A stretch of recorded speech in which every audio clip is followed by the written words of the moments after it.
Dark खूनी।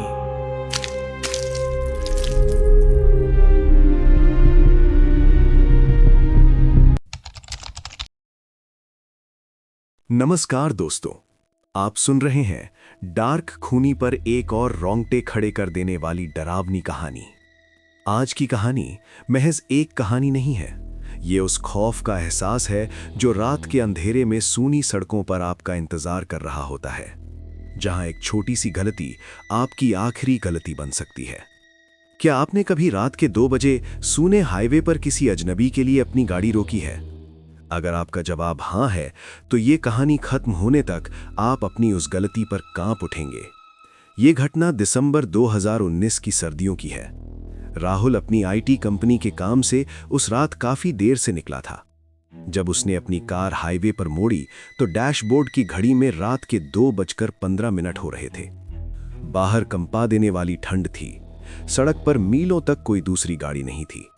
सन्नाटा इतना गहरा था कि राहुल को कार के टायरों के सड़क से रगड़ने की आवाज भी किसी भारी मशीन के चलने जैसी लग रही थी।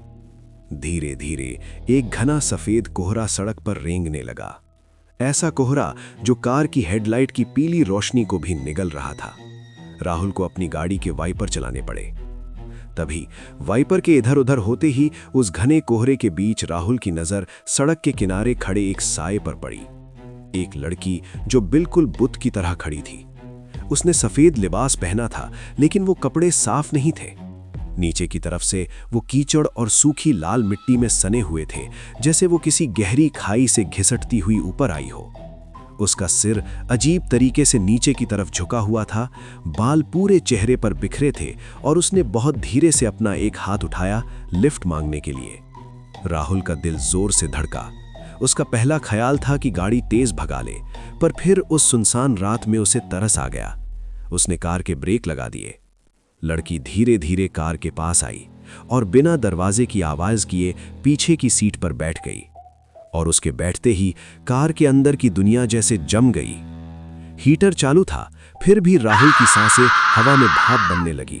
उसे अपनी हड्डियों में बर्फ जैसी चुभने वाली ठंड महसूस होने लगी और एक अजीब सी महक, सड़े हुए पत्तों, पुरानी गीली मिट्टी और जमे हुए खून जैसी बदबू पूरे केबिन में भर गई। सफर शुरू हुआ। 10 मिनट बीत गए। पीछे से कोई हलचल, कोई आवाज नहीं आई। यहां तक कि उस लड़की के सांस लेने की आवाज भी नहीं आ रही थी। कार का रेडियो अचानक खर-खर करने लगा, जैसे कोई पुराना सिग्नल टूट रहा हो। राहुल ने अपनी घबराहट मिटाने के लिए रियर व्यू शीशे में पीछे देखा और उसके सीने में जैसे दिल धड़कना बंद हो गया। मिरर में पीछे की सीट बिल्कुल खाली थी। वहां कोई नहीं था, लेकिन पीछे वाली खिड़की के कांच पर भाप जम रही थी और देखते ही देखते उस भाप पर किसी अदृश्य उंगली से एक क्रॉस यानी एक्स का निशान बन गया। राहुल का गला पूरी तरह सूख गया। स्टीयरिंग पर उसके हाथ कांपने लगे। तभी ठीक उसकी गर्दन के पीछे से एक आवाज आई। ये किसी इंसान की आवाज नहीं थी। ये आवाज ऐसी थी जैसे 2 सूखी हड्डियां आपस में रगड़ खा रही हो। तुमने मुझे यहीं इसी जगह पर छोड़ा था ना? राहुल के पसीने छूट गए। उसने एक्सीलरेटर पर पूरी ताकत से पैर दबाया, पर कार की स्पीड बढ़ने के बजाय इंजन खांसने लगा और हेडलाइट्स फड़फड़ाने लगी। तभी उसे अपने बाएं गाल पर किसी की बर्फीली सड़ी हुई सांस महसूस हुई। उसने धीरे से कांपते हुए अपनी बगल वाली सीट की तरफ देखा। जो लड़की पीछे बैठी थी, अब वो ठीक उसके बगल में बैठी थी। उसके चेहरे की आधी खाल गायब थी, जहां से सिर्फ काली हड्डियां दिख रही थीं। उसकी आंखों में कोई पुतलियां नहीं थीं, सिर्फ सफेद गड्ढे थे और वो मुस्कुरा रही थी। एक ऐसी भयानक मुस्कान जिससे उसके गालों की चमड़ी कान तक फट गई थी। राहुल की चीख निकल गई। उसने पूरी ताकत से ब्रेक मारा।